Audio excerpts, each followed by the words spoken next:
Too often, families wait until there's a fall, a medication mix up, or a frantic call from a neighbor before they realize mom or dad just isn't safe at home anymore.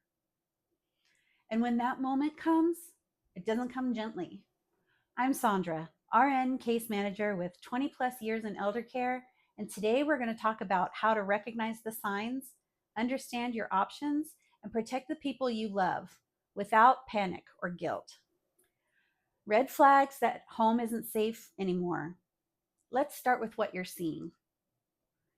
Sometimes it's not a big medical event. It's a collection of little things that build up until you can't ignore them anymore. Here are some of the top warning signs: falls or near misses. You notice bruises, or they casually say, "Oh, I tripped, but I didn't hit the ground." These are early signs of instability. Don't ignore them. Also, medication confusion.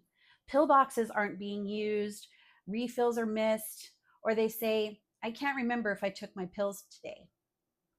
Also, poor nutrition, expired food, empty fridges, or rapid weight loss are often signs of unmet basic needs.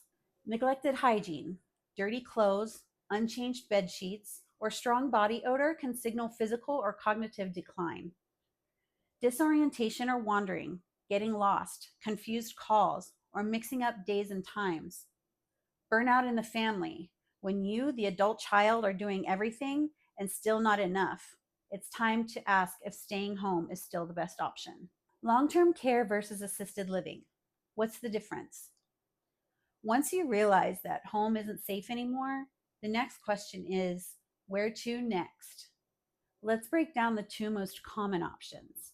Assisted living, or ALF, is designed for older adults who are mostly independent but still need help with daily living tasks like dressing or bathing, or medication reminders, or sometimes meal prep. Residents usually live in an apartment style unit and they retain more of their independence, but staff are on site 24/7. Many offer community dining, transportation, and activities to help prevent isolation. It's not covered by Medicare. These are usually private pay, though some states offer Medicaid waivers.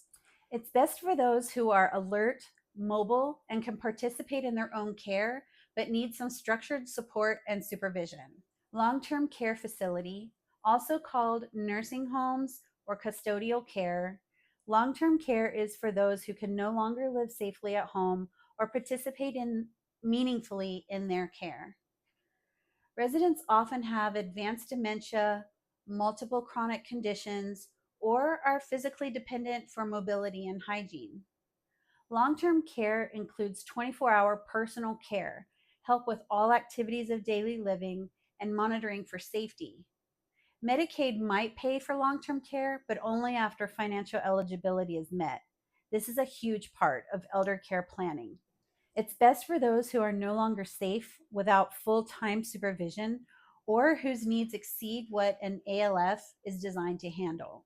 What does it take to qualify and what will it cost? Let's talk reality. To enter assisted living, you typically need a doctor's referral and a functional assessment. You must be able to bear weight, follow directions, and not require full-time nursing care.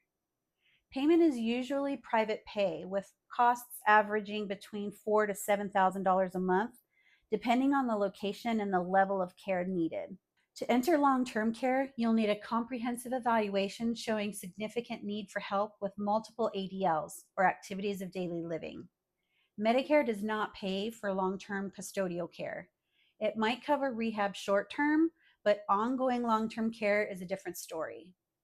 Medicaid is the primary payer once assets are spent down and financial eligibility is met. Many families are shocked to learn that long-term care planning must begin before the crisis and not after. How to talk to your parent about long-term care. This part is hard, and I'm going to tell you something most people won't. It's okay if they're angry. It's still the right conversation. Here's how to approach it with honesty and love. Use I statements. I'm scared something could happen to you while you're alone. I can't always be here, and I want to make sure that you're safe. Normalize the support. This doesn't mean you've failed. It means you've done so much on your own that it's time for you to rest a little. Or bring up quality of life. For example, you deserve warm meals, friendly faces, and help when you need it. Now, if your parent has dementia, these conversations may need to be short, repeated, and compassionate. And sometimes the transition happens when they're in the hospital and you, the adult child, are asked to make the call. That's why I always say clarity now prevents chaos later. If you're standing at this crossroads right now, you are not alone. I created the Caregiver Clarity Kit to walk you through it. Includes questions to ask, levels of care explained, a place to write everything down, and a glossary of what the heck people are talking about. You can download it free at luminalife50.com. There's a printable version and there's a digital version that you can pay for. And if you need more than that, I offer private consultations where we talk through your specific situation. It's important to remember that you're not abandoning them, you're protecting them, and you're not failing. You're doing what love looks like when things get hard, and you are not alone. I'm Sondra, and this is Elder Care Unfiltered. Thank you for showing up for the people you love, and I'll see you soon.